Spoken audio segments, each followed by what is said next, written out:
공인중개사 법령이 규정한 각종 의무와 책임에 대해서 살펴보셨는데요. 이제 관련 단원별 기출문제집 94페이지에 보시면 총 관련한 최근 기출문제 꽤 많습니다. 46문제나 되는데 빠르게 한번 풀어보도록 하시죠. 1번부터 보겠습니다. 1번. 개업공인중개사가 거래계약서를 작성하는 경우에 관한 설명으로 틀린 것을 물었는데요. 5항 지문 보시면 개업공인중개사가 하나의 거래계약에 대해서 서로 다른 둘 이상의 거래계약서를 작성한 경우 등록관청은 중개사무소 개설 등록을 취소하여야 한다. 이것은 상대적 등록 취소 사유이기 때문에 등록을 취소할 수 있다라고 표현하는 것이 맞습니다. 그래서 5항이 정답인데요. 중개가 완성되면 개업공인중개사가 거래계약서를 작성하고 거래 당사자에게 교부하며 3년간 보존해야죠. 작성한 거래계약서는 교부하기 전에 서명 및 날인을 해야 되잖아요. 이런 일반적인 거래계약서 작성, 교부, 보존 의무 위반은 업무정지 처분 사유입니다. 6개월의 범위 내에서 업무의 정지를 명할 수가 있어요. 그런데 중개 완성 시 개업공인중개사가 거래계약서를 작성했는데 이 거래계약서에 거래금액 등을 허위로 기재한다든가, 다시 말해 다운계약서나 업계약서를 작성한다든가, 아니면 서로 다른 둘 이상의 계약서를 작성하는 행위들을 하면 이거는 상대적 등록 취소 처분 사유에 속하기 때문에 문장으로 표현을 한다면 등록을 취소할 수 있다라고 표현되어야지 하여야 한다라고 하면 틀리는 겁니다. 근데 지금 보면요.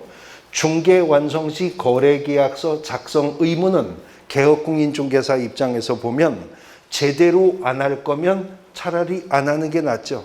작성 안 했다고, 서명 및 날인 안 했다고, 교부하지 않았다고, 5년 보존하지 않았다고 등록 취소 못합니다. 해봐야 업무정지 명할 뿐이에요. 그러나 의뢰인이 요구해서 그렇게 했다 하더라도 다운계약서나 업계약서나 이중계약서 작성했다가 걸리면 잘릴 수도 있습니다. 상대적 등록 취소 사유에 속하기 때문입니다. 5항이 틀린 지문으로 정답이고요. 2번 문제.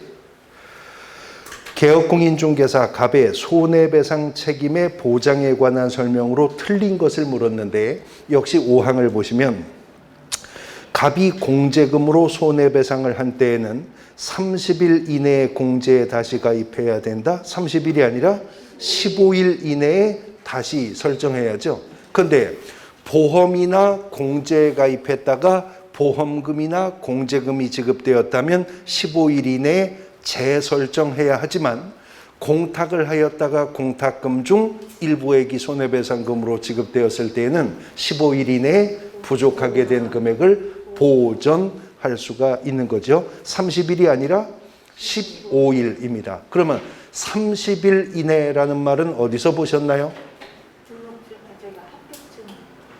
아니요. 그거 합격증, 공인중개사 자격증 교부는 1개월 이내인데 공인중개사법상 1개월이라는 말과 30일이라는 말은 의미가 다르기 때문에 바뀌면 틀린다고 그랬죠. 30일 이내, 1개월이 아니라 30일 이내라고 한 게 있었는데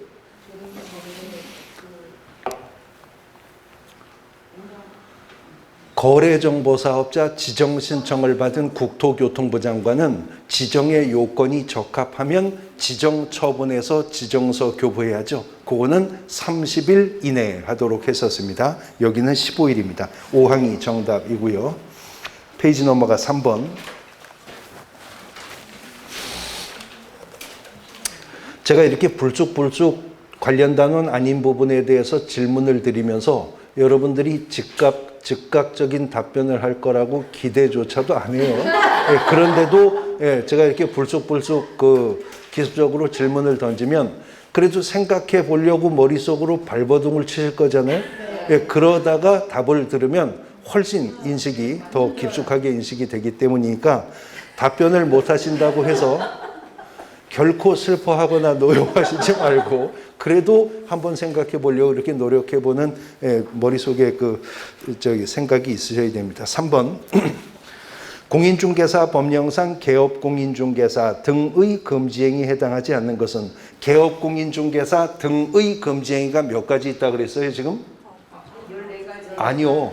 개업공인중개사 등의 금지행위는 9가지가 있었었잖아요. 해당하지 않는 거. 1 항 무등록 중개업을 영위하는 자인 사실을 알면서 그를 통해 중개 의뢰받는 행위 금지되죠. 이 조건은 알면서 악의일 경우에 금지행위가 되고 위반 시 1년 이하의 징역 또는 1,000만 원 이하의 벌금형입니다. 근데 2항을 보시면 부동산 매매를 중개한 개업공인중개사가 해당 부동산을 다른 개업공인중개사의 중개를 통하여 임차한 행위, 이것이 금지행위냐 하는 문제는 공인중개사법 33조 1항에 9가지 금지행위가 있죠. 그 중에 6번째 이런 말이 있어요. 의뢰인과 직접 거래하거나 거래 당사자 쌍방을 대리하는 행위를 금지한다. 근데 이게 지금 의뢰인과 직접 거래했느냐? 아니잖아요. 다른 개업공인중개사의 중개를 통하여 임차했기 때문에 직접 거래가 아니라 금지행위 위반은 아니라는 겁니다. 그래서 2항이 정답이 되고요. 3항 의뢰인과 직접 거래는 금지행위죠. 3년 3천간은 금지행위예요. 그 다음에 4번째 제3자에게 부당한 이익을 얻게 할 목적으로 거짓으로 거래가 완료된 것처럼 꾸미는 등 중개 대상물의 시세에 부당한 영향을 줄 우려가 있는 행위와 5항에 단체를 구성하여 단체 구성원 이외의 자와 공동중개를 제한하는 행위는 둘 다 금지 행위인데요. 새롭게 신설된 8번째, 9번째 금지 행위입니다. 그래서 이것은 금지 행위일 뿐만 아니라 무엇이기도 하다고?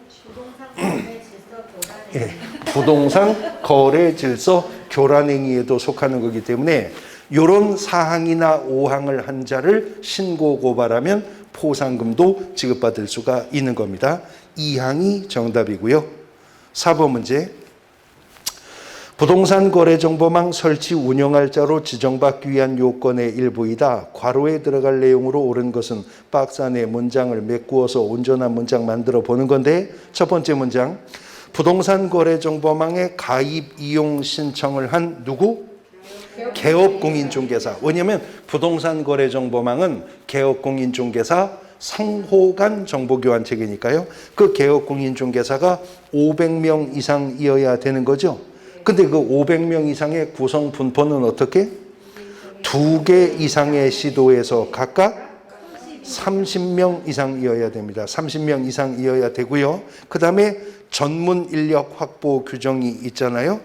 정보처리기사 1명 이상, 공인중개사도 1명 이상을 확보하도록 합니다. 그래서 4항이 정답이었네요.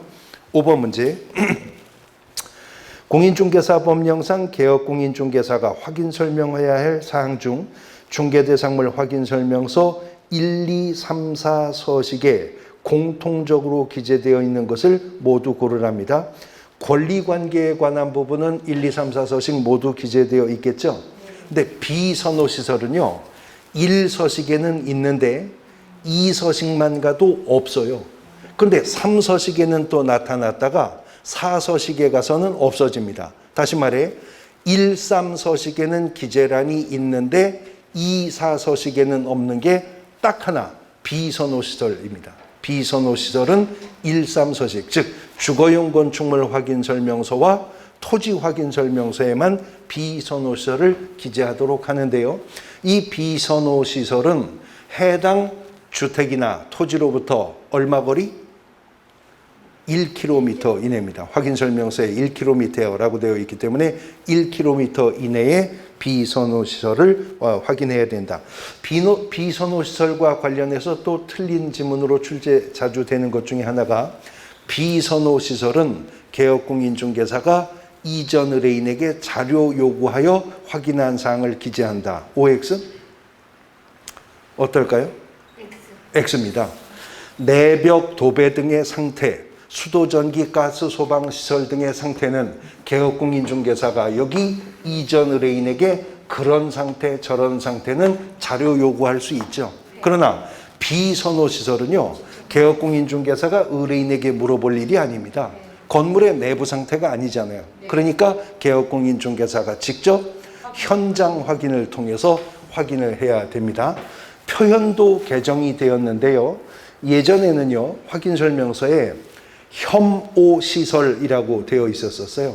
근데 혐오시설을 비선호시설로 바꾸었습니다. 범위가 넓어졌어요? 좁아졌어요? 아니, 생각해 보세요. 넓어졌죠. 굳이 혐오까지는 아니라 하더라도 비선호, 기피하는 시설이 있다면 그거 개업공인중개사가 현장 확인해서 기재해야 됩니다. 그러면 구체적으로 비선호 시설이라는 게 뭐 있을까요? 예, 장례식장, 뭐 화장터, 또 뭐 가스 충전소, 버스 공용 차고지, 쓰레기 매립장, 뭐 쓰레기 소각장, 이런 것들 비선호 시설에 속하죠. 예비군 훈련장, 이런 것도 비선호 시설에 속합니다. 멀쩡하던 놈도 예비군복만 입으면 이상해지잖아요. 예비군 훈련장 같은 것들도 비선호 시설에 속하는 것으로 판단하고 있습니다. 단 객관적으로 판단을 해야죠. 공부하기 싫다고 도서관 뭐 이렇게 집어넣으면 안 되는 거고 객관적으로 판단하는 겁니다. 그 다음 디귿, 거래전 금액 1, 2, 3, 4 서식에 모두 있어야죠. 근데요, 일조량, 소음, 진동, 악취 같은 환경시설, 환경 조건은 오직 주거용 건축물 확인 설명서에만 있는 거예요. 왜냐하면 가정공동생활을 영위하는 공간이 주택이니까. 이 1, 2, 3, 4 서식 중에서 오직 1서식에만 기재사항란이 있는 것이 이 환경 조건이고요. 그 다음에 교육시설과 판매의료시설 1서식에만 있습니다. 교육시설과 판매의료시설. 그 다음에 건물의 상태 중에서 도배. 도배는 주택만 도배하지 학원벽이나 공장벽이나 도배 안 하죠. 그래서 도배 상태도 1서식에만 있습니다.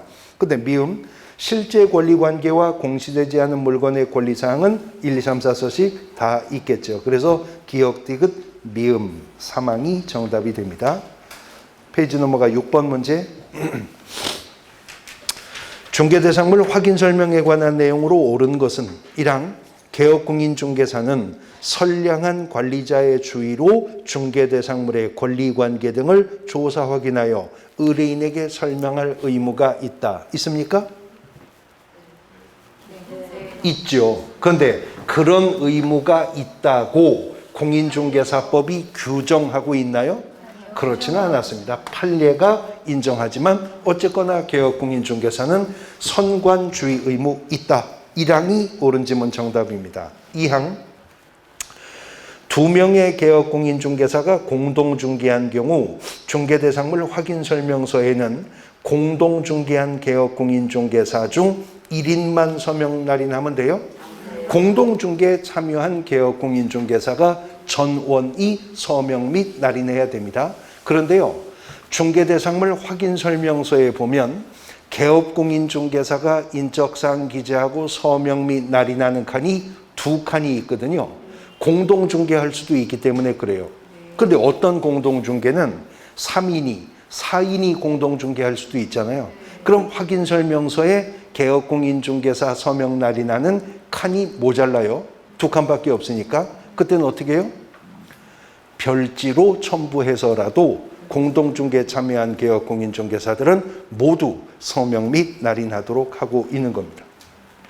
3항, 개업공인중개사는 중개대상물에 대한 확인설명을 중개가 완성된 후에 해야 된다? 이거 물어보는 거잖아요. 확인설명은 중개 의뢰받았을 때 중개가 완성되기 전에 취득의뢰인에게 확인설명해야 되는 것입니다. 4항, 중개보조원은 중개의뢰인에게 중개대상물 확인설명 의무를 집니까? 중개보조원은 현장 안내 및 일반 서무 등 단순한 업무를 보조하는 자에 불과하죠. 그러면 질문, 소속 공인중개사는 확인설명 의무가 있어요? 중개보조원은 확인설명 의무 없는 거죠? 그러면 소속 공인중개사는 확인설명 의무가 있냐고요? 있어요, 없어요? 없어요. 25조 확인설명 의무는 개업공인중개사의 의무입니다. 소속 공인중개사가 확인설명서나 거래계약서 작성 의무 있습니까? 없습니다. 그건 개업공인중개사의 의무죠. 해당 중개행위를 한 소속공인중개사의 의무는요, 작성한 거래계약서 확인설명서에 개업공인중개사와 함께 서명 및 날인할 의무만 있어요. 근데 유의할 거는요, 소속공인중개사는 확인설명할 의무는 없죠. 근데 확인설명을 할 수는 있어요? 네, 업무를 수행할 수 있으니까. 소속공인중개사가 거래계약서를 작성할 수도 있어요? 네, 업무를 수행할 수 있으니까. 의무는 없는데 권한은 있거든요. 그러니까 공인중개사법이 의무는 없기 때문에 안 했다고는 뭐라 할 수 없어요. 근데 하려면 똑바로 해, 그거죠. 그러니까 소속공인중개사가 확인설명을 안 했어요. 어떻게 돼요? 아무렇지도 않아요. 의무 없는 거니까. 근데 소속공인중개사가 확인설명을 했는데 불성실하고 부정확하게 근거자료도 제시 안 하고 확인설명을 했다. 그러면 자격정지입니다. 소속공인중개사가 거래계약서를 작성하지 않았대요. 어떻게 돼요? 아무렇지도 않아요. 그런 의무 없으니까. 근데 소속공인중개사가 거래계약서를 작성했는데 다운계약서, 업계약서, 이중계약서를 작성했다? 그러면 자격정지입니다. 그러면 자격정지가 되는 거예요. 의무는 없지만 권한은 있기 때문에 안 했다고는 뭐라고 할 수 없지만 하려면 똑바로 하라는 거죠. 그 다음 5항. 개업공인중개사는 그 중개대상물 확인설명서를 작성하여 거래 당사자에게 교부하고 원본을 5년간 보존해야 돼요? 3년. 그러면 5년을 3년으로 바꾸면 맞아요? 지금 5항 지문 5년을 3년으로 바꾸면 맞나요? 그래도 틀리는 게요. 원본을 꼭 보존해야 되는 거 아니고 원본, 사본 또는 전자문서를 3년간 보존해야 됩니다. 언제나? 항상? 아니라 그랬잖아요. 공인전자문서센터에 보관된 경우에는 예외가 또 인정된다고 했었죠. 1항이 옳은 지문 정답입니다. 7번. 금지행위에 관한 설명으로 옳은 것은 1항. 법인인 개업공인중개사의 사원이 중개대상물의 매매를 업으로 하는 거 금지되지 않는다. 지금요 33조 1항은 여기 개업공인중개사 등은 다음 각호의 행위를 하여서는 아니 된다고 했기 때문에 소속공인중개사도 중개보조원도 법인의 임사원들도 이런 9가지 하면 안 되죠. 그 중에 첫 번째 금지행위가 중개대상물의 매매를 업으로 하는 행위였었습니다. 1항 틀렸고요. 2항. 개업공인중개사가 거래 당사자 쌍방을 대리하는 거 금지되지 않나요? 아까 의뢰인과 직접 거래하거나 당사자 쌍방을 대리하는 거 금지한다고 그랬죠? 민법상 쌍방 대리 금지와는 달리 공인중개사법상 쌍방 대리 금지는 양 당사자의 사전 동의나 승낙이 있어도 금지행위입니다. 무조건 금지행위입니다. 그러나 쌍방을 대리하지 말라고 했다면 쌍방을 대리하는 것만 금지될 것이다. 그래서 당사자 중 일방을 대리하는 것은 또 금지가 안 되는 것이고요. 그 다음 3항. 개업공인중개사가 중개의뢰인과 직접 거래하는 행위 금지되죠? 행정형벌 3년 3천인데 심지어 대법원 판례에 따르면 의뢰인의 대리인이나 의뢰인의 수임인과 개업공인중개사 등이 직접 거래하는 것도 의뢰인과 직접 거래한 금지행위라고 보고 있습니다. 3항이 정답입니다. 4항. 법인인 개업공인중개사의 임원이 의뢰인과 직접 거래하는 것 금지되지 않는다. 개업공인중개사 등이기 때문에 임원도 사원도 금지행위 반하면 안 되죠. 5항. 중개보조원이 의뢰인과 직접 거래하는 것은 금지되지 않는다. 개업공인중개사 등 속에는 보조원도 들어가죠. 예, 그래서 3항이 옳은 지문 정답입니다. 8번 문제. 계약금 등의 반환채무 이행 보장에 관한 설명으로 틀린 것을 물었고요. 4항 지문을 보시면 개업공인중개사는 거래 당사자에게 공인중개사법에 따르는 공제사업을 하는 자의 명의로 계약금 등을 예치하도록 권고할 수 없다. 지금요, 여기 예치 명의자에는 일단은 개업공인중개사가 들어가죠. 그리고 개업공인중개사 외에 예치 명의자가 될 수 있는 자를 대통령령이 6 정했었습니다. 그 중에 금융기관이 있죠. 그리고 공제사업을 하는 자 있었었어요. 예, 그 다음에 신탁업자 있었었죠. 최신관소 있었었죠. 우체국 예금보험에 관한 법률상의 보험회사 있었었죠. 그리고 예치 전문 회사도 예치 명의자가 될 수 있답니다. 공제사업을 하는 자의 명의로 예치되는 거 가능한 거죠. 사항이 정답이 되겠네요. 9번 문제 페이지 넘어가. 중개의뢰인 갑은 자신 소유의 X부동산에 대한 임대차 계약을 위해 개업공인중개사 을과 전속중개계약을 체결했다. X부동산의 기존 임차인 병, 저당권자 정이 있는 경우에 을이 부동산 거래 정보망 또는 일간신문에 공개해야 하는 중개대상물의 정보를 모두 고른 것은 전속중개계약을 체결했다면 의뢰인이 공개하지 말 것을 요청하지 않는 한 의뢰받은 중개대상물에 대해서 정보망 또는 일간신문에 정보 공개해야죠. 언제까지? 7일 이내 정보 공개하는데 권리자의 인적사항은 공개 금지였었잖아요. 그러니까 병의 성명, 정의 주소 공개하면 안 돼요. 근데 문제는요, 부동산에 대한 임대차 계약을 의뢰받았다 그랬죠.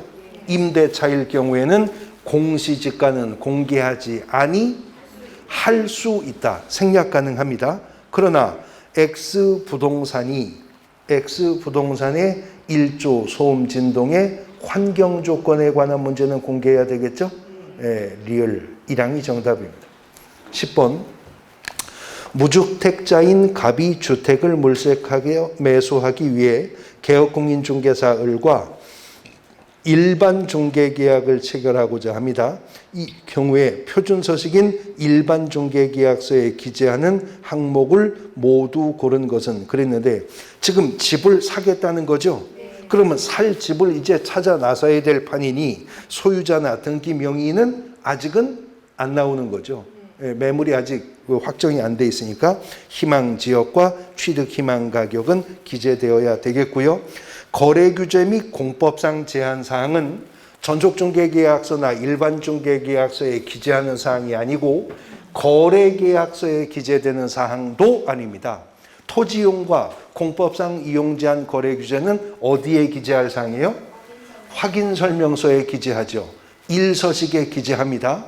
2서식에 기재하고요. 3서식에도 기재하지만 4서식 임목, 공장재단, 광업재단 확인설명서에는 토지이용계획 공법상 이용제한 거래규제 기재란이 없어요. 1, 2, 3서식에만 기재란이 있어요. 그러나 확인설명서 1이나 2나 3서식을 작성한다 하더라도 임대차 계약과 함께 작성한다면 생략할 수 있는 부분이기도 한 것입니다. 그래서 니은과 디귿, 사망이 정답입니다. 11번. 개업공인중개사 갑의 중개대상물 확인설명에 관한 내용으로 틀린 것을 물었는데요. 사항 지문을 보시면 갑은 임대 의뢰인이 중개대상물의 상태에 관한 자료 요구에 불응한 경우에 그 사실을 중개대상물 확인설명서에 기재할 의무가 없나요? 기재해야죠. 근데 확인설명서 기재하기 전에 먼저 해야 될 일이 있다는 거예요. 예, 취득 의뢰인에게 설명을 하고 그 다음에 확인설명서에 기재도 해야 됩니다. 사항이 정답입니다. 12번. 확인설명서 2서식 비주거용 건축물에서 개업공인중개사 확인설명사항으로 옳은 것을 모두 고른 것은 기업 단독 경보형 감지기 설치 여부는 세부 확인사항이다 그랬는데 지금 2서식 물어보는 거잖아요. 소방의 단독 경보형 감지기 설치 여부는 1서식 주거용 건축물 확인설명서에 기재하는 겁니다. 2서식 소방에는요, 소화전과 비상벨의 설치 여부를 기재하는 거고요. 자, 단독 경보형 감지기 설치 여부는 확인설명서 몇 서식에 기재한다고요? 일서식에 기재하는 건데요. 아파트일 경우 포함 제외? 제외. 제외죠. 왜냐하면 아파트는 기본 소방 설비가 되어 있으니까요. 그 다음에 니은 내진 설계 적용 여부는 기본 확인 사항이다. 그렇죠. 주거용 건축물이든 아니면 비주거용 건축물이든 내진 설계 적용 여부와 내진 능력은 모두 기재해야 되는데 요게 몇 해 전에 포항 지진이 있었죠. 예, 곧 지진 나고 나서 들어온 부분이거든요. 그러면 내진 설계 적용 여부와 내진 능력은 무엇으로 확인할 수 있나요? 이 건물이 내진 설계가 적용된 건물인지 뭐로 확인할 수 있죠? 흔들어 봐요. 네, 건축물 대장으로 알 수 있도록. 그래서 건축물 대장도 그때 바뀐 거예요. 건축물 대장도 바뀌어서 이제 건축물 대장에 내진 설계된 건물인지도 기재하도록 되어 있는 겁니다. 그 다음에 디귿 실제 권리관계 또는 공시되지 않은 물건의 권리사항 세부 확인사항이다. 방금 전 기출문제에서도 1, 2, 3, 4 서식에 다 있는 내용이라고 나왔었잖아요. 그 다음에 리을 환경 조건은 세부 확인사항이다. 방금 전 문제에서도 설명했어요. 1조 소음 진동은 오직 어느 서식에만? 1서식에만 있다고. 그러면서 제가 설명도 했었네요. 1서식에만 있는 것은 1조 소음 진동 환경 조건뿐만 아니라 또 뭐가 있다고? 지난주도 아니고 지난 시간도 아니고 방금 전에 말씀을 드렸는데 오직 1서식에만 기재하는 게 또 있는데 교육시설과 판매의료시설 1서식에만 있다고 했고 또 도배 상태. 그렇죠. 도배. 예, 예, 도배. 커봐요 하니까 되잖아요. 예, 도배도 오직 1서식에만 기재사항이 있다고 했었습니다. 니은과 디귿 사망이 정답입니다. 13번 중개계약에 관한 설명으로 틀린 것은 1항 임대차에 대한 전속중개계약을 체결한 개업공인중개사는 중개대상물의 공시지가를 공개해야 합니까? 공시지가는 공개하지 아니할 수 있다고 했습니다. 1항이 정답입니다. 14번 손해배상 책임 보장에 관한 설명으로 틀린 것을 물었는데요. 1항 개업공인중개사 등이 아닌 제3자의 중개행위로 거래 당사자에게 재산상 손해가 발생한 경우에 그 제3자는 이 법, 다시 말해 공인중개사법에 따르는 손해배상 책임을 져요? 아니요. 그럼 무슨 법에 따라요?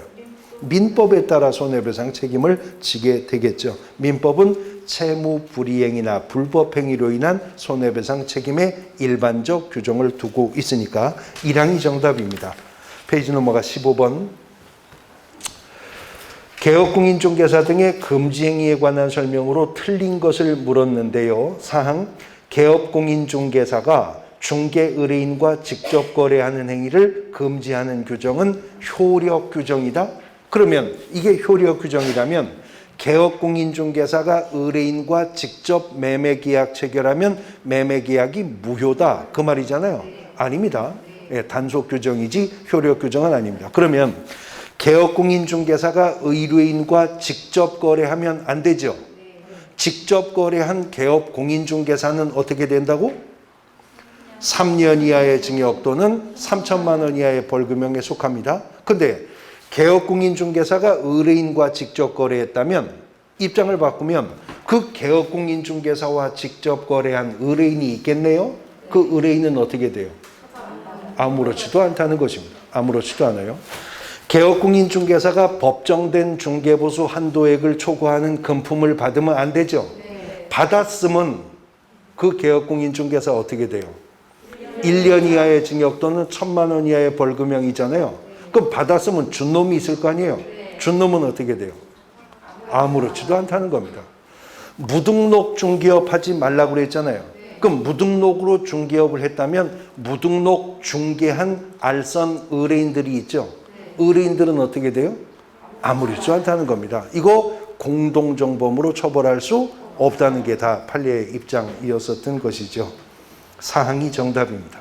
16번 박스 안에 문장을 메꾸어서 온전한 문장을 만들어 보죠. 첫 번째 문장 다른 약정이 없다면 전속중개계약의 유효기간 3개월입니다. 두 번째 문장, 거래정보사업자는 지정을 받은 날로부터 운영규정 승인 언제까지? 3개월 이내에 운영규정 정해서 승인받아야죠. 세 번째 문장, 개업공인중개사는 보험금, 공제금, 공탁금으로 손해배상했다면 15일 이내에 다시 가입하거나 공탁이면 부족분 보존해야죠. 그 다음 마지막 문장, 등록관청은 업무정지의 범위 안에서 그랬는데 업무정지의 범위는 얼마죠?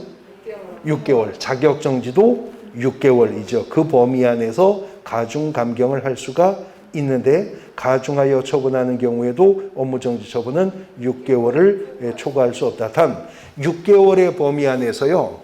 5개월짜리, 3개월짜리, 2개월짜리가 있지만 그 기준에서 2분의 1을 가중하거나 2분의 1을 감경하는 것이 가능해지게 되는 겁니다. 1항이 정답이 되겠습니다. 그 다음 17번 문제. 개업공인중개사에게 금지되어 있는 행위를 모두 고르랍니다. 기업, 다른 사람에게 자기 상호를 사용하여 업무를 하게 하는 거. 등록증 양도되어져 이것도 니은. 중개업을 하려는 공인중개사에게 사무소 등록증 대여하는 거 금지되죠? 디귿. 공인중개사를 고용하여 중개 업무를 보조하게 하는 것은 중개사무소 운영과 관련해 선택할 수 있지 금지가 되지 않죠? 그러면 부칙상의 개업공인중개사도 소속 공인중개사를 고용할 수가 있어요? 그렇기 때문에 부칙상의 개업공인중개사도 때로는 공인중개사 자격증 원본 개시 의무가 발생할 수도 있다고 했었던 거죠. 기업과 니은만 금지된 행위입니다. 3항이 정답입니다. 18번 손해배상 책임 보장에 관한 설명으로 틀린 것을 물었는데요. 2항 개업공인중개사는 보험금, 공제금, 공탁금으로 손해배상을 한 때에는 30일 이내가 아니라 15일 이내에 재설정하거나 부족분을 보존해야 됩니다. 30일이 아니라 15일입니다. 또 물어봐야지. 30일 이내는 뭐가 30일이네요? 네. 거래정보사업자 지정 신청을 받은 국토부 장관이 지정의 요건이 적합하면 지정 처분해서 지정서 교부하는 것이 30일 이내라고 했었습니다. 2항이 정답입니다. 19번 개업공인중개사 갑이 공인중개사 법령에 따라 거래계약서를 작성하고자 한답니다. 틀린 것은 3항을 보시면 공동중개의 경우에 갑과 참여한 개업공인중개사 모두 거래계약서에 서명 및 날인을 해야죠. 서명도 하고 날인도 하여야 합니다. 서명을 할 때는 어떻게? 자필로 해야 되고요. 필적인 함께. 날인을 할 때는 무엇으로? 업무개시전에 등록한 인장으로 날인을 해야죠. 서명했다고 날인하지 않거나 날인했다고 서명하지 않으면 공인중개사법 위반이죠. 서명 및 날인이니까 개업공인중개사면 업무정지, 소속공인중개사라면 자격정지의 대상이 될 것입니다. 3항이 정답이었고요. 20번 공인중개사인 개업공인중개사 등의 중개대상물 확인설명에 관한 내용으로 옳은 것을 모두 고르랍니다. 기업, 시장, 학교 등과의 근접성 등 중개대상물의 입지조건은 개업공인중개사가 확인설명해야 되는 사항에 해당한다. 그렇죠? 니은, 개업공인중개사가 중개대상물 확인설명서 사본을 보존할 기간은 5년이에요? 3년. 또 꼭 사본이어야 돼요? 원본도 전자문서도 가능했었죠. 니은은 틀렸고 디귿 당해 중개행위를 한 소속 공인중개사가 있는 경우 확인설명서에는 개업공인중개사와 그 소속 공인중개사가 함께 서명 및 날인해야죠. 리을 중개업무 수행하는 소속 공인중개사가 성실 정확하게 중개대상물 확인설명을 하지 않은 것은 자격정지 사유죠. 그러면 아예 확인설명을 안 한 거는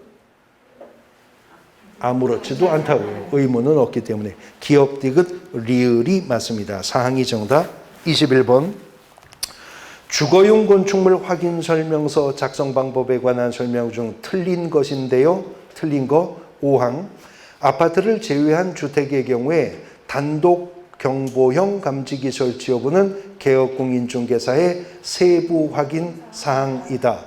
아파트를 제외한 주택의 경우에는 단독경보용 감지기 설치 여부 개업공인중개사가 확인할 사항 맞죠?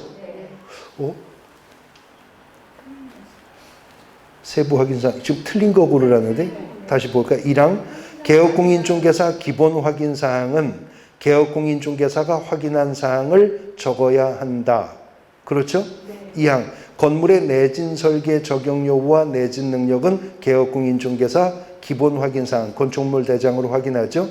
거래 예정 금액은 중개가 완성되기 전 거래 예정 금액을 적는 거고요. 4항 벽면 및 도배 상태는 매도 임대 의뢰인에게 자료 요구해서 확인한 사항을 적는 거고요.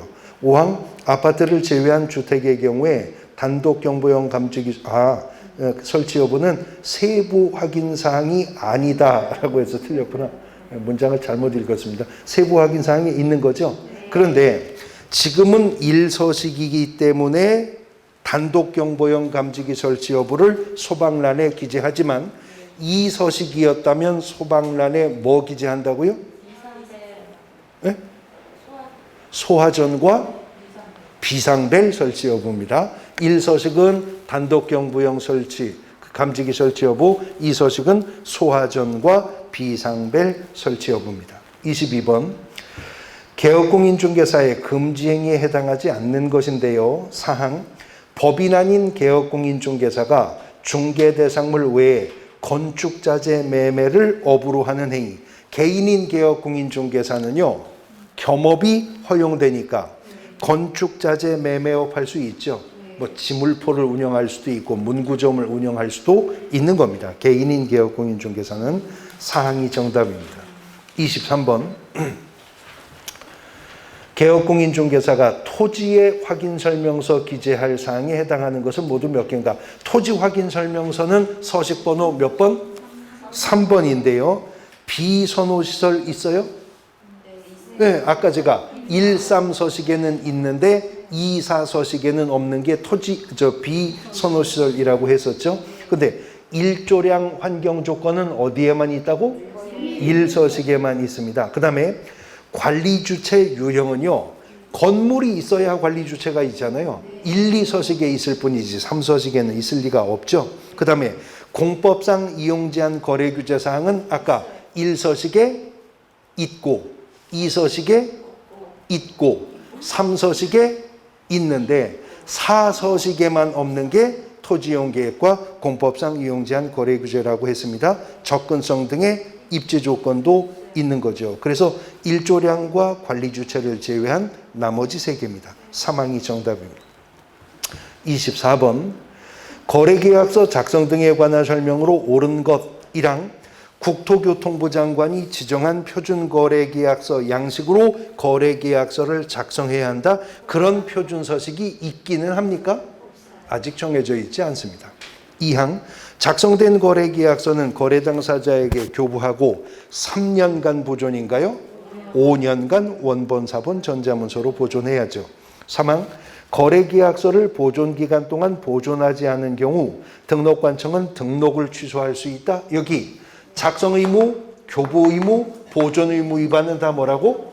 업무정지 처분 사유일 뿐이지 그 이유로 등록 취소 못합니다. 4항 중개대상물 확인설명서 교부일자는 거래계약서 기재사항 아닌가요?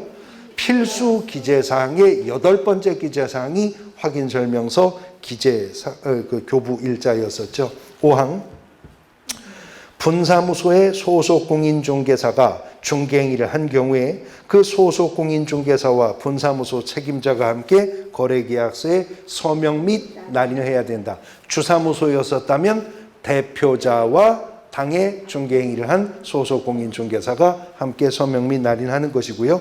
5항이 정답입니다.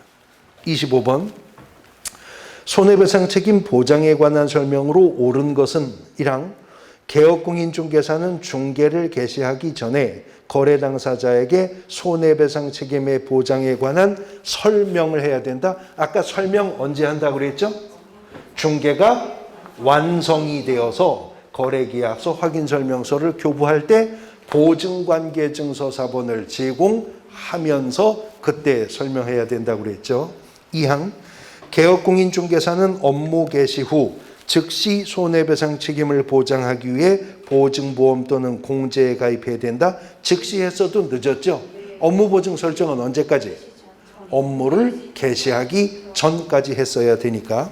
3항 개업공인중개사가 중개행위를 함에 있어서 거래 당사자에게 손해를 입힌 경우에 고의과실과 관계없이 그 손해를 배상해야 된다.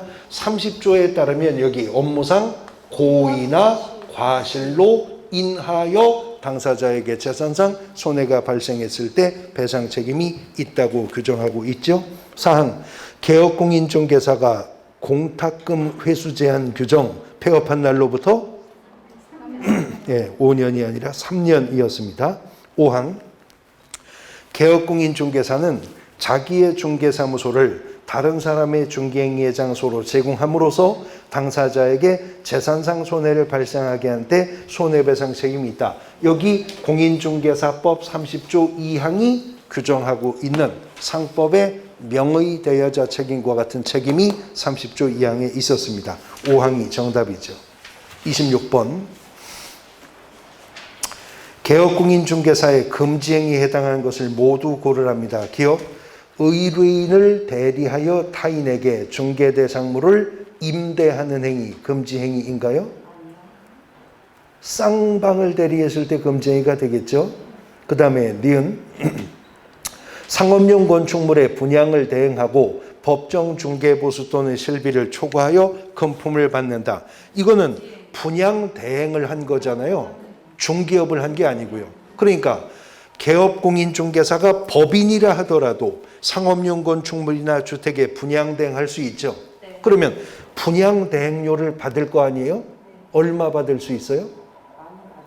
얼마든 받을 수 있는 겁니다. 얼마든.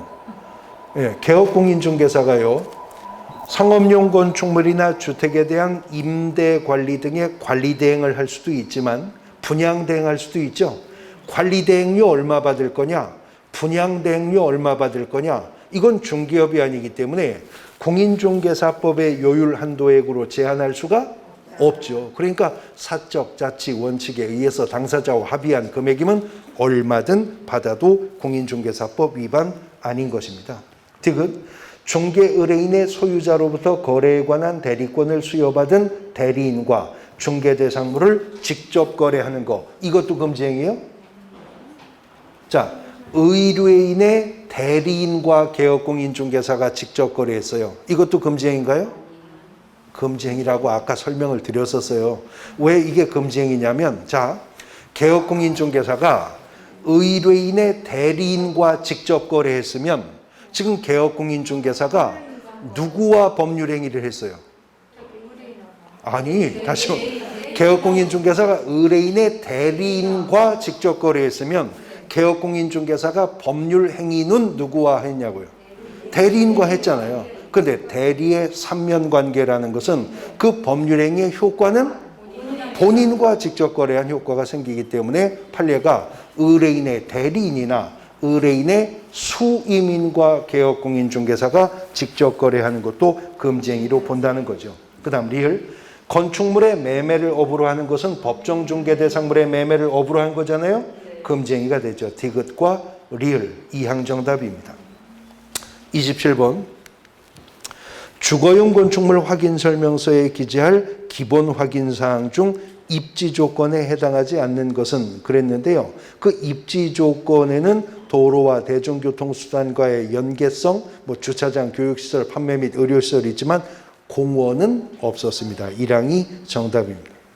28번 거래계약서에 기재할 사항으로 공인중개사 법령상 명시된 것을 모두 고른 것은 중개가 완성되면 개업공인중개사가 거래계약서 작성해야죠.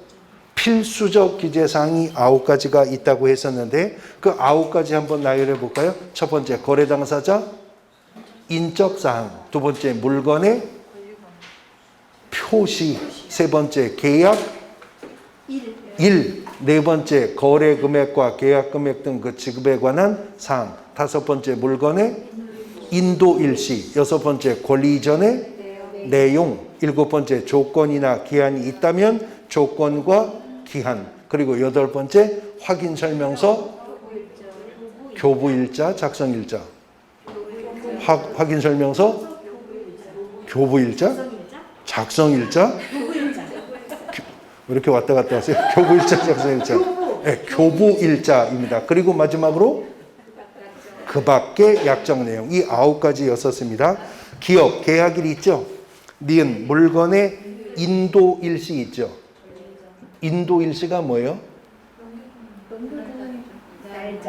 이행의 시기 말하는 거죠. 이행의 시기. 보통은 잔금 지급과 동시행 관계로 물건의 인도 인수하고 등기 업무 처리하잖아요. 그거 기재하래요. 그 다음에 권리 이전의 내용 있죠. 확인 설명서, 교부일자 있습니다. 예, 4가지 답니다. 5항이 정답입니다. 29번.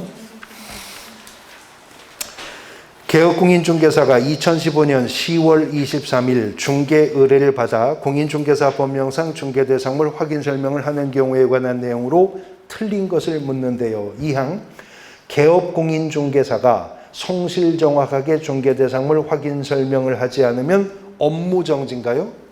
500만 원 이하의 과태료 처분 사유입니다. 소속공인중개사가 불성실 부정확하게 근거자료 제시하지 않는 건 자격정지라고 그랬잖아요. 소속공인중개사는. 근데 개업공인중개사는 500만 원 이하의 과태료 처분 사유입니다. 2항이 정답입니다. 30번. 손해배상 책임 보장에 관한 설명으로 옳은 것을 모두 골라볼게요. 기업. 지역농업협동조합이 부동산 중개업을 하는 때에는 중개업무 개시하기 전에 보장금액 1,000만 원 이상의 보증을 보증기관에 설정하고 증명서류가 주어 등록관청에 신고합니까? 예, 지역농협도 업무보증 설정 신고는 등록관청 가서 한다고 했습니다. 기억 맞고요. 니은 개업공인중개사는 자기의 사무소를 다른 사람의 중개행위의 장소로 제공함으로써 당사자에게 재산상 손해를 발생하게 한 때는 손해를 배상할 책임이 있다는 게 30조 2항의 규정이었었죠. 니은 틀렸고 디귿 개업공인중개사는 보증보험금으로 손해배상을 한 때에는 10일 이내 보증보험에 다시 가입해요. 15일 이내에 재설정하면 되는 거죠. 그러면 10일 이내 하는 건 뭐 있어요? 이건 뭐 많아요. 골라 잡아도 돼요. 10일 이내 하라는 거는. 네? 그건 2년이 되기 2개월 전까지인데요. 네. 10일 이내 하라는 거. 고용관계 종료 신고. 고용관계가 종료된 날로부터 10일 이내 고용관계 종료 신고 하래죠. 또 중개사무소 이전 신고. 이전을 한 때 10일 이내 이전 신고 하래죠. 근데 그 10일, 20일은 열흘 안에 그 뜻이잖아요. 열흘 안에. 근데 등록관청이 등록상, 휴폐업 신고상, 고용인의 고용신고상, 고용관계 종료신고상, 분사무소 설치신고사항을요, 공인중개사협회에 통보해 주도록 하고 있어요. 언제까지? 다음 달 10일까지. 근데 그 10일은요, 기간으로서의 10일이 아니라 날짜로서의 10날입니다. 그러니까 10일도 다 똑같은 10일이 아니에요. 무슨 10일 말하는지도 또 보면서 구분해 두셔야 되는데 여기는 15일 이내였었습니다. 기억이 하나 옳았네요. 1항이 정답입니다. 33번 개업공인중개사 등의 금지행위에 그에 대한 벌칙의 연결이 옳은 것은 그랬는데 지금 여기요 33조에 9가지 금지행위가 있다고 했었죠. 1항에 그리고 2항에 5가지 금지행위가 있다고 했었죠. 그런데요 33조 1항의 9가지 금지행위 중에서 1호, 2호, 3호, 4호까지가 1년 1천이고 그러면 몇 개 남았어요 금지행위가? 14개 중에 4개가 1년 1천 가고 14개 중에 4개가 1년 1천 갔으니 10개 남았죠. 나머지는 다 3년 3천 간다고 보시면 됩니다. 그러면 당사자 쌍방대리 3년 3천이죠. 중개대상물 매매를 업으로 하는 건 첫 번째 금지행위라고 그랬잖아요. 1년 1천. 그 다음 관계법령에서 양도가 금지된 부동산 분양과 관련 있는 증서의 매매를 업으로 하는 거 7번째 금지행위죠.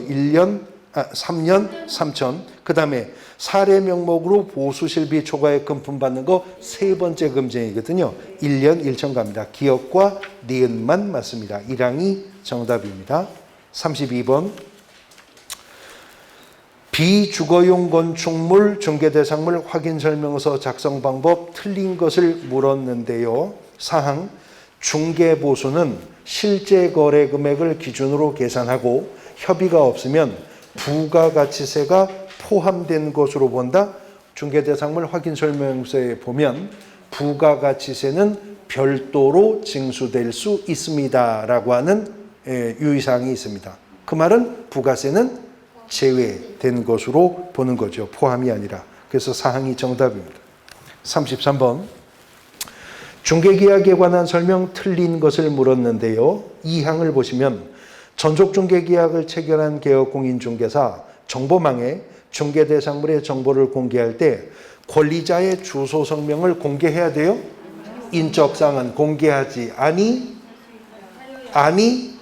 하여야 한다가 맞습니다. 아니 할 수 있다도 틀립니다. 공개가 금지되는 거니까요. 이 항이 정답입니다. 34번.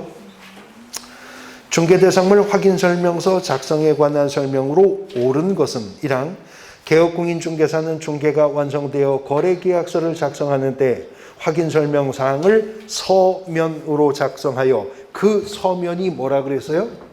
여기 확인설명서 말하는 거죠? 지금 거래계약서가 아니고 확인설명서 말하는 거예요. 확인설명서 작성하여 당사자에게 교부하고 확인설명서 사본 얼마? 3년. 원본도 되죠? 전자문서도 되고 5년이 아니라 3년. 1항 틀렸고 2항. 개업공인중개사는 중개대상물의 상태에 관한 자료 요구에 매도 의뢰인이 불응하면 그 사실을 매수 의뢰인에게 설명하고 확인설명서에 기재도 해야 되죠. 2항이 옳은 지문 정답이었겠습니다. 3항. 확인설명서에는 개업공인중개사가 서명 및 날인했어야죠. 이미 틀렸고요. 4항. 공동중개의 경우에 중개대상물 확인설명서에는 참여한 개업공인중개사 중 1인이 서명 및 날인하면 돼요? 모두 서명 및 날인해야 됐었습니다. 5항. 중개가 완성된 후 개업공인중개사가 중개대상물 확인설명서를 작성하여 교부하지 아니한 것만으로 중개사무소 개설등록 취소 사유에 해당됩니까? 확인설명서든 거래계약서든 작성, 교부, 보존 의무 위반은 업무정지, 서명 및 날인 의무 위반도 업무정지입니다. 35번. 비주거용 건축물 확인설명서 서식번호 몇 번? 2번이요. 작성 시 개업공인중개사의 세부 확인사항이 아닌 것은 그랬습니다. 벽면 및 균열의 벽면의 균열. 아까 도배는 일서식만 있다 그랬죠. 근데 벽에 금 갔는지 물 새는지는 주택벽도 공장벽도 학원벽도 다 중요하잖아요. 벽면은 이서식에도 있고요. 승강기 유무 있죠. 근데 주차장 유무는 기본 확인사항 안에 있는 부분입니다. 그래서 3항이 정답이고요. 비상벨 유무. 아까 소방이 일서식이었다면 단독 경보형 감지기 설치 여부 기재한다 그랬죠. 근데 지금은 이서식이니까 소방에 비상벨과 또 뭐 있다고? 소화전 설치 여부 기재합니다. 가스의 공급 방식이 있고요. 3항이 정답입니다. 36번. 손해배상 책임 보장에 관한 설명으로 옳은 것은 1항 개업공인중개사의 손해배상 책임을 보장하기 위한 보증보험 또는 공제가입 공탁은 중개사무소 개설 등록 신청을 할 때 해야 돼요. 자, 이렇게 말하면 업무보증이 공인중개사법상 등록의 기준이다. 그 말하는 거거든요. 아니죠. 업무보증은 등록을 통지받아 개업공인중개사가 되고 나서 언제까지? 업무를 개시하기 전까지만 하면 되는 겁니다. 그래서 틀렸어요. 근데요, 여기서 또 하나 유의해야 될 것은 공인중개사법상 업무보증은 등록의 기준이 아니죠. 등록 통지받고 나서 할 일이죠. 그런데 개업공인중개사가 경매 대리를 하려면 대법원 규칙상 등록을 받아야 하잖아요. 그 대법원 규칙에서는 등록의 요건, 등록의 기준이었어요. 지방법원장에게 경매 등록 신청하기 전에 업무보증 먼저 설정하고 등록 신청 들어가야 됩니다. 그것이 공인중개사법과 대법원 규칙의 또 하나의 차이점이었죠. 2항 다른 법률의 규정에 따라 중개업할 수 있는 법인이 부동산 중개업을 하는 경우 업무보증 설정하지 않아도 돼요. 그 누가 중개업을 하든 업무보증 설정 제도는 손해배상 책임을 담보하는 제도이기 때문에 누구도 예외가 없어요. 심지어 지역농협도 금액을 깎아주지 보증 설정을 면제해 주지는 않았었으니까. 3항 공제에 가입한 개업공인중개사로서 보증기간이 만료가 되어 다시 보증을 설정한다. 자, 지금은요 공제금이 지급되어서 재설정이 아니라 갱신이에요. 그러면 만료 후 15일 이내입니까? 예, 만료일까지 여기죠. 만료일까지 업무보증 재설정해야 된다고 했었죠. 4항 개업공인중개사가 손해배상 책임을 보장하기 위한 조치를 이행하지 아니하고 업무를 개시하면 등록관청 등록 취소할 수 있죠. 4항이 정답입니다. 5항 보증보험금으로 손해배상을 한 경우에 개업공인중개사는 30일 이내가 아니라 여기 15일 이내에 업무보증 다시 설정해야 됩니다. 30일이 아니라 15일 이내입니다. 지겹겠지만 또 여쭤봅니다. 30일 이내는 뭐가 있었어요? 거래정보사업자 지정 신청을 받은 국토교통부 장관이 지정의 요건이 적합할 때 지정 처분을 30일 이내에 하도록 하겠죠. 사항이 정답입니다. 이렇게 10번을 반복했는데도 고사장 가서 틀렸다. 그럴 수 있죠. 그러면 선생 책임이에요? 학생 책임이에요? 학생 책임입니다. 아니에요. 선생 책임이에요. 그러면 11번은 얘기했었어요. 선생 책임이에요. 37번 개업공인중개사 등의 금지행위에 해당하지 않는 것을 물었습니다. 5항을 보시면요.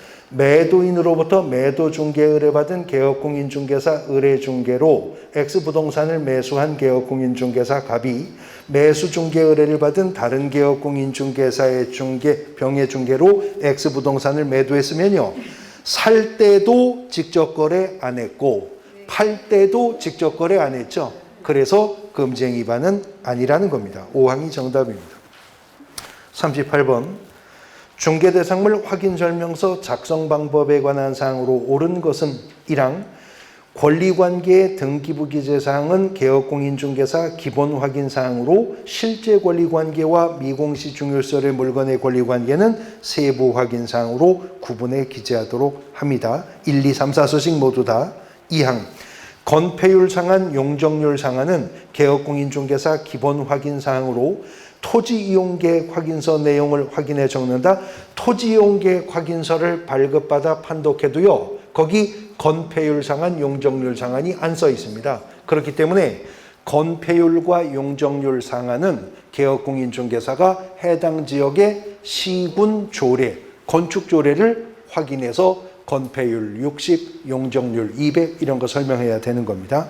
3항 거래전 금액은 개업공인중개사 세부 확인사항으로 중개가 완성된 때 거래 금액을 기재한다. 중개가 완성되기 전 거래전 금액 기재하는 겁니다. 4항 취득 시 부담할 조세의 종류 및 세율은 중개대상물 유형별 모든 서식의 공통 기재사항으로 임대차의 경우에도 기재한다. 어떤 부동산이든 임차인이 취득세, 농어촌 특별세, 지방교육세 내는 부동산 거래는 없잖아요. 그러니까 취득 관련 조세의 종류와 세율은요. 임대차일 경우에는 자, 아까 공법상 이용 제한 및 거래 규제 문제는 1, 2, 3서식에 있고 4서식은 없다 그랬죠. 그러나 1, 2, 3서식을 작성할 때도 공법상 이용 제한 거래 규제는 임대차일 경우에는 생략할 수 있다라고 되어 있어요. 그 다음에 공시지격과 건물 공시가격도요. 임대차일 경우에는 생략할 수 있다라고 확인설명서에 써 있어요. 그런데 취득 관련 조세의 종류와 세율은요, 확인 설명서에 임대차일 경우에는 제외한다라고 써 있어요. 왜요? 아니, 생략을 할 것도 없거든요.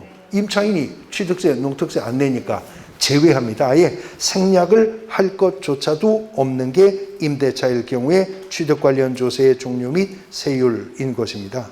5항 중개보수는 법령으로 정한 요율 한도에서 중개의뢰인과 개업공인중개사가 협의해서 결정하며 중개보수에는 부가가치세가 아까도 나왔죠? 제외된 겁니다. 부가가치세는 별도로 징수할 수 있습니다. 라는 문구가 있기 때문에 1항이 정답입니다. 39번 거래계약서 작성에 관한 설명으로 옳은 것은 1항 중개대상물 확인설명서 교부일자 거래계약서 기재할 사항 아니에요? 8번째 기재사항이었죠? 2항 당해 중개행위를 한 소속 공인중개사도 거래계약서 작성할 수 있어요? 있다 그랬어요. 이 경우에 개업공인중개사만 서명 및 날인하면 됩니까? 소속 공인중개사도 함께 서명 및 날인해야 됩니다. 그 다음 3항 거래계약서는 국토부 장관이 정하는 표준서식으로 작성해야 된다? 있지도 않아요. 표준서식이 권장할 수 있다고만 말만 하고 있지. 4항 법인의 분사무소가 설치되어 있는 경우 분사무소에서 작성하는 거래계약서는 책임자가 서명 및 날인하는 거죠. 주사무소면 대표자겠고요. 4항이 정답입니다. 5항 개업공인중개사가 거래계약서 거래 내용을 거짓으로 기재하면 1년 1천 갑니까 여기? 상대적 등록 취소 사유일 뿐입니다. 다운계약서, 업계약서, 이중계약서 쓰는 거 4항이 정답입니다. 페이지 넘어가 40번 개업공인중개사가 중개대상물의 거래계약서에 기재할 사항이 아닌 것은 필수적 기재사항 아닌 거 2항 계약서 보존 기간을 거래계약서에 기재할 필요는 없죠. 단 원본, 사본, 전자문서를 5년간 보존하면 되는 것일 뿐이죠. 41번 공인중개사 법령에 관한 설명으로 옳은 것은 1항 무자격자가 우연한 기회에 단 1회 거래 행위를 중개한 경우에 과다하지 않은 중개보수 지급 약정도 무효다. 판례는 유효하다고 봅니다. 지금 우연히 한 번 했으면 중개를 했어도 업으로 행한 것은 아니기 때문에요.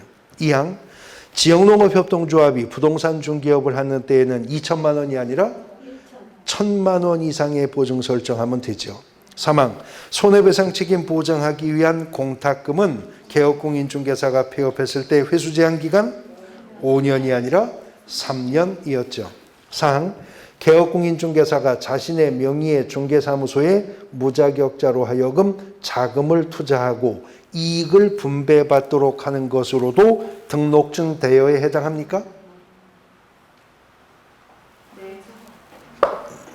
아니 전에 제가 이런 사례를 설명드렸잖아요. A는 머리가 명석해서 불과 몇 달 만에 공인중개사 시험에 합격하여 자격을 취득했어요. 근데 머리만 좋지 돈은 없어요. 근데 B는 머리는 더럽게 나쁜데 돈은 엄청나게 많아요. 그래서 B가 A한테 너 공인중개사 시험에 합격해서 자격 취득했으니까 내가 사무소 얻어주고 내가 간판 달아주고 내가 인테리어 다 해서 너 중개업 할 수 있게 터전을 마련해 줄 테니 너는 이제 개설 등록하여 중개업을 하고 나는 경영에만 개입해서 회계 업무만 보겠다. 그리고 너하고 나하고 7대3 나누자. 그러면 이게 등록증 양도 대여인가요? 아니라 그랬었죠.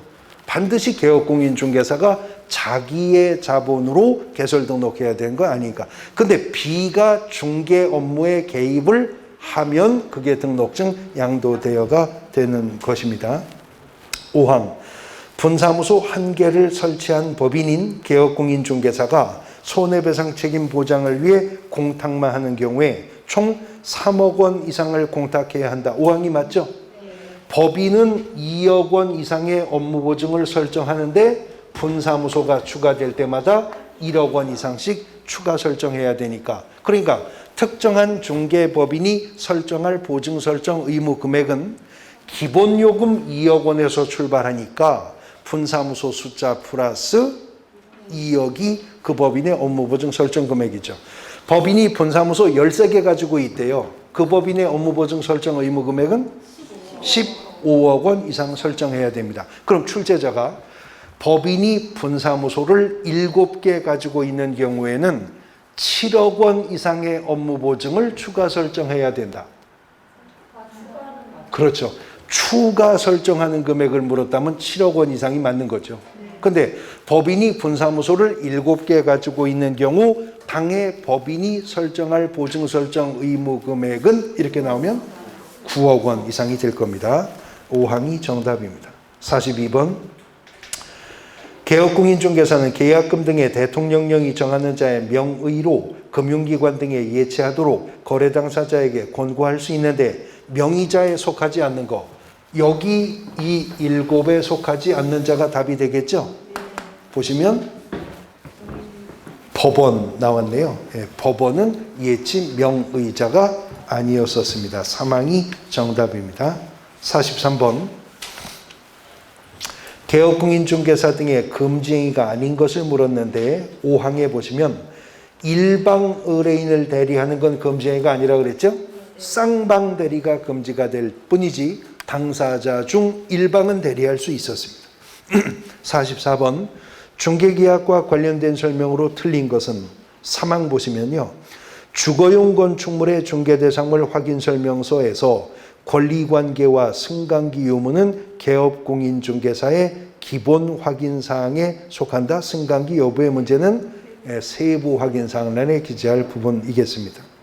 45번. 주택매매 시 작성하는 확인설명서에 관한 설명으로 틀린 것은 1항. 건폐율 상한 및 용적률 상한은 주택법에 따라 기재한다. 아까 뭐로 확인한다고요? 시군 조례를 통해서요. 그 지역의 건축 조례를 통해 확인해야 될 사항이었었습니다. 마지막 46번. 확인 설명 의무와 관련된 설명으로 옳은 것은 1항. 소속 공인중개사가 중개하여 작성한 확인 설명서에 개업공인중개사가 서명 및 날인한 경우 소속 공인중개사는 서명 및 날인하지 않아도 돼요? 함께 서명 및 날인해야죠. 안 하면 그 소속 공인중개사 자격정지. 2항. 주거용 건물의 구조나 진동에 대한 확인 설명 의무 없나요? 있죠. 구조도, 일조도, 소음도, 진동도 확인 설명해야 됩니다. 3항. 비주거용 건물에 관한 확인 설명서에는 소음에 관한 확인 조건도 기재해야 돼요. 일조 소음 진동의 환경 조건은 오직 어디에만 기재한다고? 예, 일서식에만 기재한다고 합니다. 또 여쭤봅니다. 그거 말고 일서식에만 기재하는 게 또 있다고 했는데? 예, 도배 있고요. 예, 교육시설이 있고요. 예, 판매 및 의료시설. 이건 다 일서식에만 오직 기재하는 란이 있는 것입니다. 4항. 중개대상물의 근저당이 설정된 경우 실제 피담보 채무에까지 조사 확인하여 설명할 의무가 없어요? 다시 4항. 중개대상물의 근저당이 설정된 경우에 실제 피담보 채무에까지 조사 설명할 의무가 없냐고요? 없어요. 없어요. 왜 없냐? 왜 없냐? 개업공인중개사가 알 수도 없거든요. 실제 피담보 채무액이 얼마인지는 개업공인중개사가 접근해서 알 수도 없어요. 자, 중개대상물의 근저당이 설정되었는가를 개업공인중개사가 등기사항 증명서만으로 알 수 있어요? 알 수 있죠. 그러면 등기사항 증명서 분석을 통해 근저당 설정 시점 알 수 있어요? 근저당권자가 누구인지 알 수 있어요? 채권 최고액이 얼마인지 알 수 있어요? 알 수 있죠. 근데 지금 현재 실채무액이 얼마인지는 등기사항 증명서로 알 수가 없죠. 그러면 실채무액이 얼마인지는 등기부로는 알 수가 없어요. 그럼 어떻게 확인해요? 누구한테 물어봐요? 아, 매도인한테 물어봤어요. 저 근저당이 13억이 채권 최고액이 13억이나 채권 최고액이 있는데 이거 실채무액이 얼마나 됩니까? 그랬더니 매도인이 그래요. 아, 그거요? 다 갚았어요. 다 갚았는데 지금 말소만 안 하고 있는 거예요. 다 갚았다고요. 그럼 그거 믿을 수 있어요? 개업공인중개사가 매수인한테 다 갚았대요. 지금 하나도 없대요. 그럴 수 있어요? 없잖아요. 매도인 말을 믿을 수 없죠. 그럼 어떻게 할 수 있어요? 아, 금융기관에 가서 내가 이 물건 의뢰받은 개업공인중개사인데 나는 확인 설명 의무가 있으니 피담보채무범위 확인서 하나 떼어주시오. 그 부채증명서 하나 떼어주시오. 은행이 줍니까? 아, 그거는 근저당 설정자 자식이 와도 안 떼어줘요. 부모가 와도 안 떼어준다고요? 본인이 와야 떼어주지. 예, 은행 가도 안 가르쳐줘요. 그럼 어떻게 알아요?